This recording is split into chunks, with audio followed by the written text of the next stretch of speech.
Good morning. My name is Martha Daviglus, and I am an Associate Vice Chancellor for Research, Director of the Institute for Minority Health Research, and Edmond Foley Professor of Medicine at the University of Illinois in Chicago. And my name is Marissa Reitsma. I'm a researcher at the Institute for Health Metrics and Evaluation at the University of Washington. Congratulations, Marissa, for winning the Jeremiah and Rose Stamler Award. Can you please give us a brief summary of your study? Sure. So we were interested in developing an index to improve the monitoring and evaluation of cardiometabolic health at the state level in the United States from 1990 to 2016.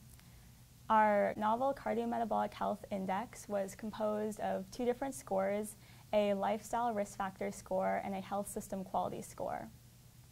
The lifestyle risk factor score is composed of the age-standardized risk-weighted exposures to 5 different lifestyle risk factors, and those are smoking, alcohol use, poor diet, low physical activity, and high body mass index. The health system quality score is composed of the age-standardized, risk-standardized, observed mortality rates for 6 different health outcomes that are identified as being amenable to clinical intervention.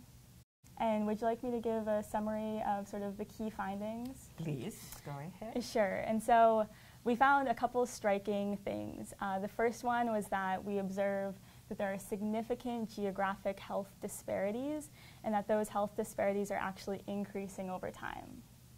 What's leading to those increases in health disparities are that we have vast heterogeneity in the rates of improvement, especially with regards to the health system quality. And so New York and New Jersey are 2 states that shot up by more than 60 points on our health system quality score over the last 3 decades. And then on the other hand, we have states like Oklahoma that are actually decreasing in their health system quality score.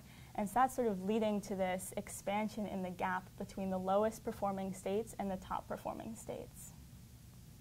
We also find that, that our study could potentially be used as a roadmap to help inform priority setting, resource allocation, as well as the research agenda. And so our study, I think, sort of is asking more new questions than it even answers, because the next questions are sort of what is causing these increasing health disparities, what has worked in states that are performing really well, and then how do we translate those effective interventions, policies, and strategies to the lower performing states. Thank you. And so tell us a little bit about what prompted you or inspired you to do this study and to follow this type of research.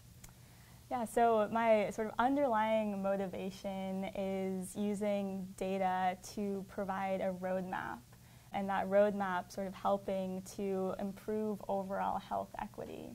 And so what we wanted to do was provide something that can highlight and pick up on potential health disparities, but then also show the way to close the gap to improve health equity for all Americans. Perfect. And based on these preliminary results, what we should expect in the future?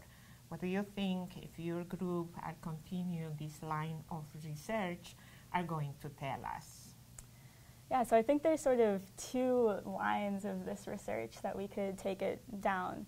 The first is going more granular, whether that is looking at county level instead of state level in the United States, or also looking by specific socio-demographic groups, so looking by age, sex, race, education, income, to see in what ways are health disparities sort of revealing themselves in our cardiometabolic health index. And then the other way is to take this on a sort of larger scale and not just look within the United States, but also look at other countries around the world to see if we can learn lessons and pick up on trends from other countries that then could be applied. And based on your preliminary results, what will be your advice for the people of the states that you show that there are more disparities? I mean, I think that one of the main takeaways is that actually every state can be doing something to improve their score in the Cardiometabolic Health Index. And so I think one good example is California, and they rank very highly. They're fourth overall in the whole index, but they perform very poorly on hemorrhagic stroke care. So they're ranking 34th overall in that specific health outcome. So I think that Cardiometabolic Health Index sort of reveals opportunities for improvements for all states.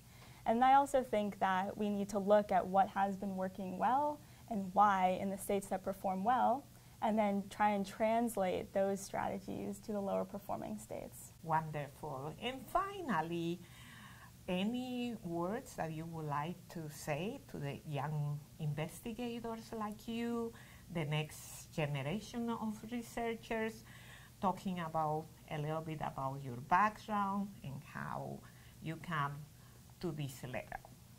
Yeah, so I graduated from my undergraduate program in 2014, and I was lucky enough to be a part of the post-bachelor fellowship program at the Institute for Health Metrics and Evaluation.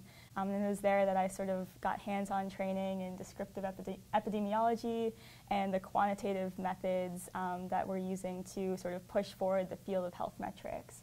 And I think the sort of biggest thing to tell other young investigators is that there are so many questions out there that still need to be answered. Sort of the field of science is nowhere near saturated, and I think it's sort of up to us to go forward with really big ideas to continue pushing the field forward.